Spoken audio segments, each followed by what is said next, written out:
Hello, everybody. Scott Golden here with the Mid South Wrestling Review Series.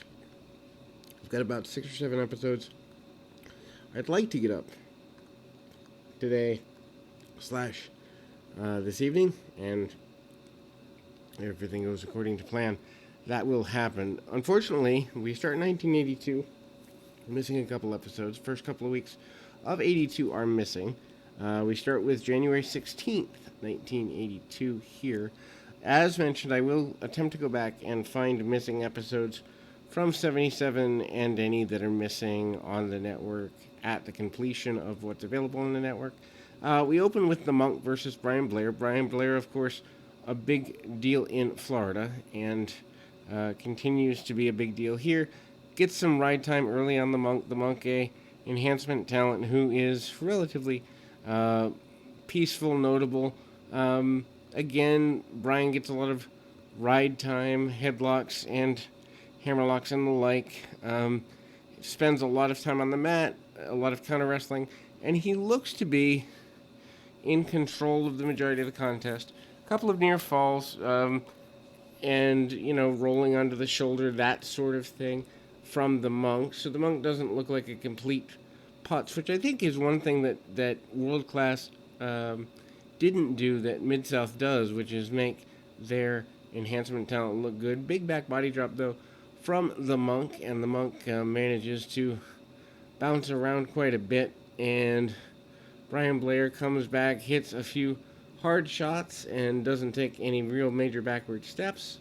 Big body slam and a drop kick under the chin.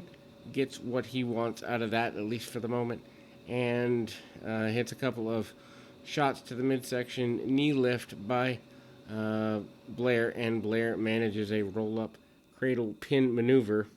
We go to Andre the Giant, JYD, and Dusty Rhodes versus the Wild Samoans and Ernie Ladd.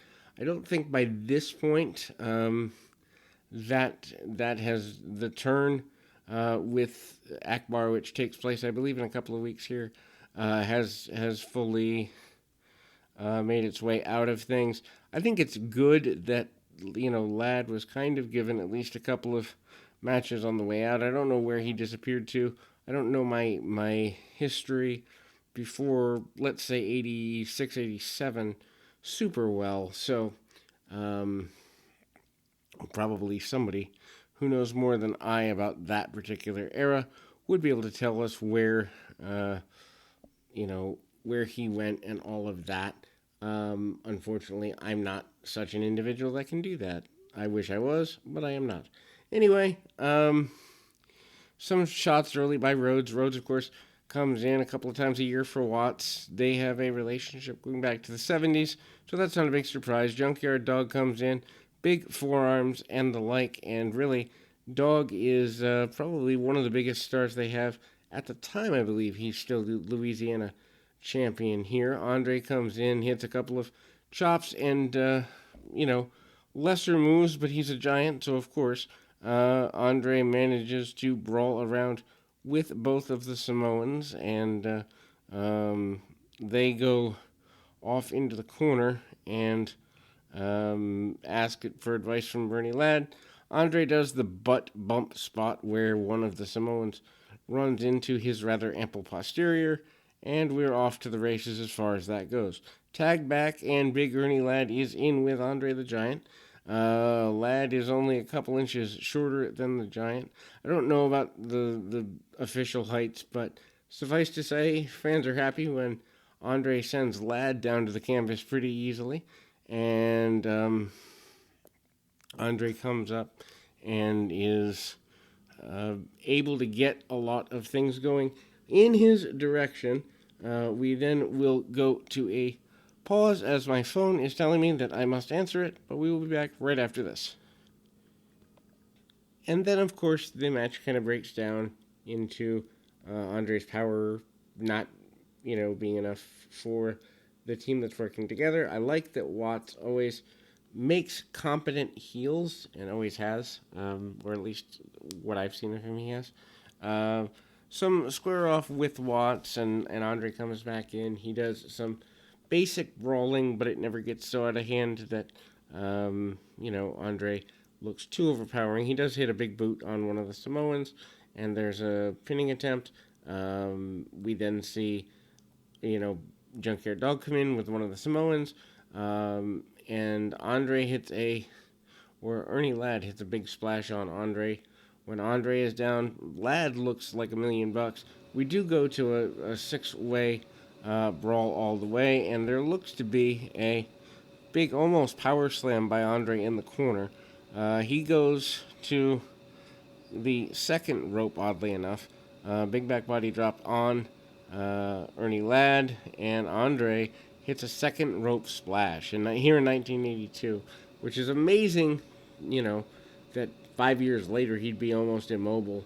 It's amazing as I'm watching this early 80s stuff how much the road and the road schedule of certainly the WWF and probably to a lesser extent the Crockett Promotions area was affecting the overall appearance and look and stamina of many people. Mr. Olympia against Carlos Zapata is up next, and Olympia, a big deal in this area. Big drop kick by Olympia. He is a perennial champion all the way around. We see several arm drags, arm locks, and the like. Zapata had been an enhancement talent and has been an enhancement talent in World Class around. If you haven't heard our World Class series, worth going out of your way to see.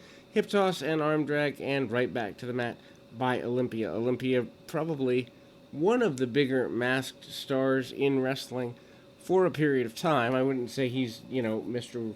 Wrestling 1 or 2 level, but he's a level below that in terms of impact in the area at this time, and probably at other times too. Anyway, Zapata ground and pound, gets his man down, and then we actually see a reverse mule kick style drop kick by Mr. Olympia, and that is a pretty major deal.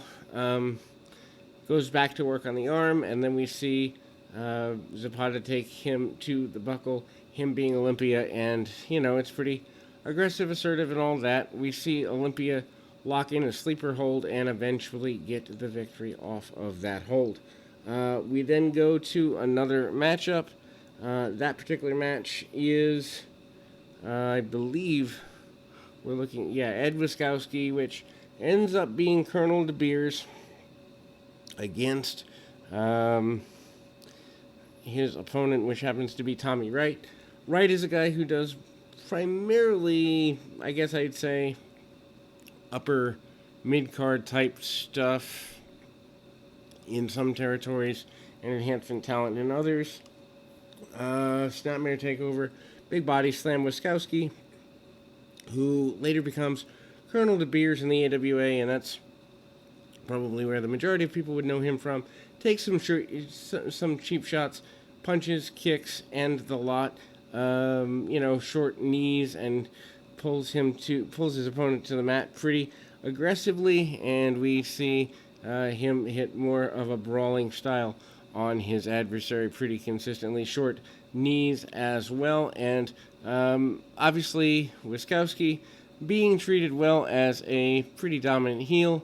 He takes his man down.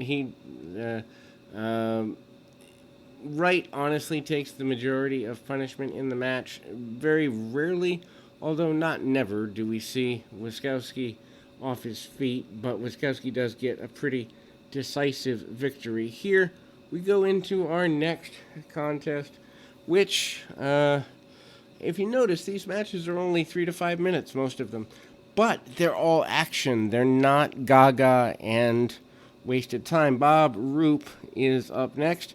Roop, who has an alignment with Paul Orndorff and Bob Orton Jr. And we see a mainstay in Mid-South, AWA, and other places, Big Dickie Murdoch. Dick Murdoch, of course, been around since the 60s. Very close friend, probably best friend of Dusty Rhodes along the way, and so to see Dusty and Murdoch on the same show, not a big deal.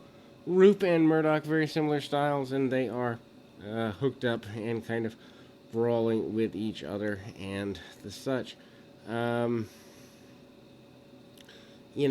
Some basic mat wrestling style stuff from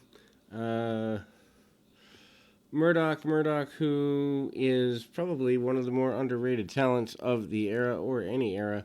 Many people say if he'd been more serious about doing business the right way and treating wrestling like a business, he might have been a world champion. Who knows what that could have been? But we see, he gets 2 or 3 minutes out of a headlock, back elbow by Roop, and again, he goes to the head. Really basic stuff.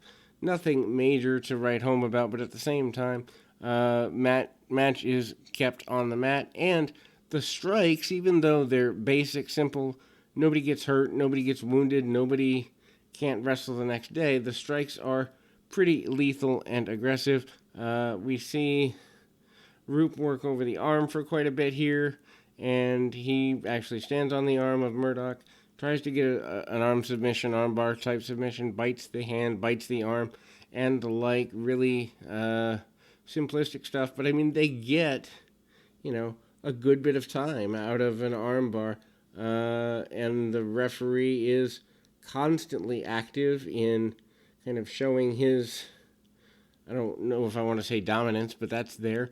We move through the match, and I mean, they literally get 3 or 4 minutes just out of cranking a wrist lock, and it's amazing to me that exists. Murdoch does eventually come up a little bit. Another thing that I really like about Mid-South is they will have basically enhancement talent matches after the main event match to make it look like matches can end at any moment. WWE does not, in current day, know how to do this well. Belly-to-belly suplex by Mr. Roop, and then we see a comeback from Murdoch. Murdoch hits some back elbows, and Roop doesn't want to stay down, but does for a minute or two as the match kind of continues. I wouldn't say unfinished, but it's kind of there. We then see some cheating in effect by Roop, and other people dump out to the ring. Orndorff comes out and gets nailed in the process. I mentioned their issues with each other, 1, 2, 3, and a roll up by Roop, and that is there. Orndorff and Roop run their heads together as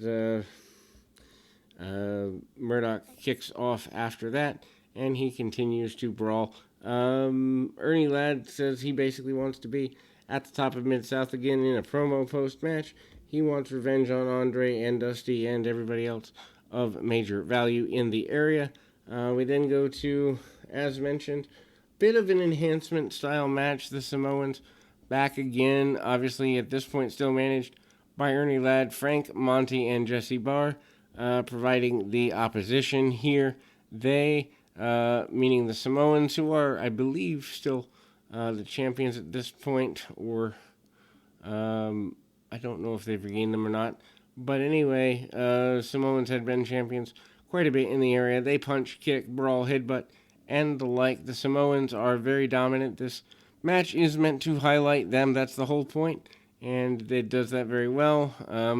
Enhancement talent barely able to get a shoulder tackle off, let alone offense that looks terribly credible. Sidewalk slam style maneuver, side suplex, and a win for the Samoans. We move to another match, and notice that they are continuing to move quickly.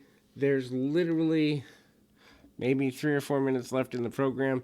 Cowboy Bob Orton Jr. is here, and he is taking on Mike George. George has been a tag team champion in the area. George is at least respected reasonably well.